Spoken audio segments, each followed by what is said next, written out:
বাবু আপনার কি হয়েছে? ওরে আমার এই পেটে ব্যথা, অসহ্য ব্যথা। জানিস কত ডাক্তার দেখালাম, কেউ আমি ভালো করতে পারি না। আমার কি পেটের ব্যথা ভালো হবে না? বাবু আপনাকে একটা কথা আমি বলতে পারি। আপনার এই ব্যথা নিয়ে আপনি চলে যান ওই শ্রীখণ্ড গ্রামে। শ্রীখণ্ড গ্রামে? হ্যাঁ, শ্রীখণ্ড গ্রামে মুকুন্দ কবিরাজ বলে একজন কবিরাজ আছে। অনেক বড় বড় রোগ সে ভালো করে দিচ্ছে। সত্যি বলছিস? সত্যি বলছিস? আমি অনেক কবিরাজ দেখিয়েছি। না বাপ, আপনি আমার কথা মতো আপনি একটু ওই শ্রীখণ্ড গ্রামে যান, দেখবেন আপনার পেটের ব্যথা ভালো হয়ে যাবে। বাবা রে, এই বাবা, তুই আমাকে একটু নিয়ে যাবি? হ্যাঁ আসো আসো। নিয়ে চললো সেই শ্রীখণ্ড গ্রাম।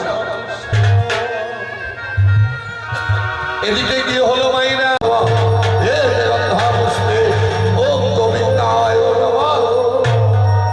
এইবার আরতি করছে।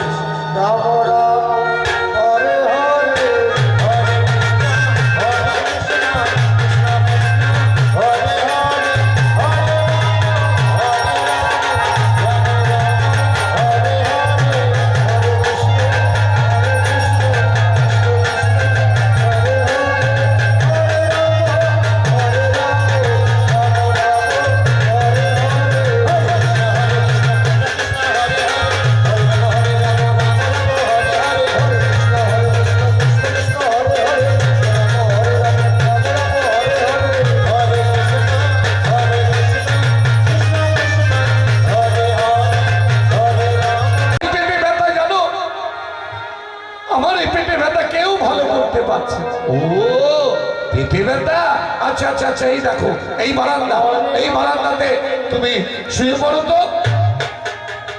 শুয়ে যদি পড়লাম আমি, যদি রোগ ভালো না হয় এই কবিরাজের মজা আমি দেখাবো। আমার নাম হুসেন। কোথায় কোথায় কোথায় শোবো? এই যে বাবা এই বারান্দাতে শো। মাইরা হুসেন সাউ যেই বারান্দাতে শুতে গেছে, অর্ধেকটা শুয়েছে। একই কি কবিরাজ, তোমার এই বারান্দা থেকে জাদু আছে নাকি? আমি যে অর্ধেকটা শুয়েছি অমনি আমার যেন মনে হচ্ছে পেটের ব্যথা ভালো হয়ে গেল। এই ব্যাপার আর বলো না। কত লোককে ওষুধ দিতে গিয়ে ওই ওষুধ বারান্দায় পড়ে যায়, তো হয়তো ওইটাই তোমার দেহে লেগেছে। তুমি শুয়ে পড়ো, শুয়ে পড়ো, আমি মহা ঔষধি খাইয়ে দিচ্ছি। গোপীনাথের চরণ থেকে একটা তুলসী পাতা নিয়ে বলতে লাগলো, জয় গৌর হরির জয়, জয় গৌর হরির জয়। যেই না খাইয়ে দিয়েছে মাগো, অমনি পেটের ব্যথা ভালো হয়ে গেল। আহ আহ, কি সত্যিই তো ওষুধে জাদু আছে। আরে আমার পেটের ব্যথা ভালো হয়ে গেল, কেউ আমায় ভালো করতে পারেনি, আমার পেটের ব্যথা ভালো হয়ে গেল। শোনো কবিরাজ, তোমার মতো একজন গুণী কবিরাজ এই গ্রামে থাকতে পারে না।